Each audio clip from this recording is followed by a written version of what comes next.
Un panneau solaire ne produit pas une puissance constante. Deux facteurs principaux influencent ses performances, l'ensoleillement et la température. Influence de l'ensoleillement. La courbe IV montre la relation entre courant I et tension V.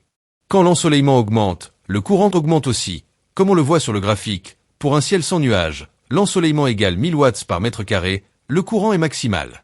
Lorsque le ciel est partiellement couvert, l'ensoleillement égale 800 ou 600 watts par mètre carré, le courant diminue. Et sous un ciel très couvert, l'ensoleillement égale 200 watts par mètre carré, la production devient nettement plus faible. Tandis que la tension reste presque stable jusqu'au point de puissance maximale, PMPP, où le produit U fois I est optimal.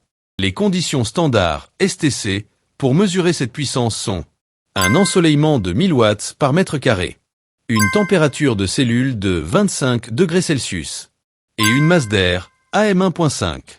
Dans la réalité, l'irradiance varie constamment. C'est pourquoi l'onduleur joue un rôle clé grâce au MPPT. Il ajuste en temps réel le point de fonctionnement pour exploiter la puissance maximale disponible. À noter, la puissance réelle d'un panneau dépend de sa tolérance de fabrication. Exemple, 300 watts crête plus et moins 5%. Il est donc essentiel de dimensionner l'onduleur avec la puissance max réelle pour éviter toute sous-utilisation. Pour les panneaux bifaciaux, il faut aussi inclure la production de la face arrière dans le calcul. Influence de la température. Contrairement aux idées reçues, la chaleur nuit à la performance photovoltaïque.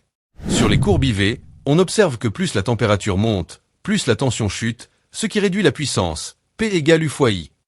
Cette baisse est mesurée par le coefficient thermique, exemple, moins 0,40% par degré Celsius. À 45 degrés Celsius, cela signifie une perte de 8% de puissance.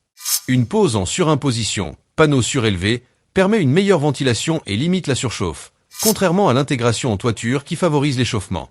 À retenir. L'ensoleillement fait varier le courant, donc la puissance. La température réduit la tension, donc le rendement. Le MPPT de l'onduleur optimise la production.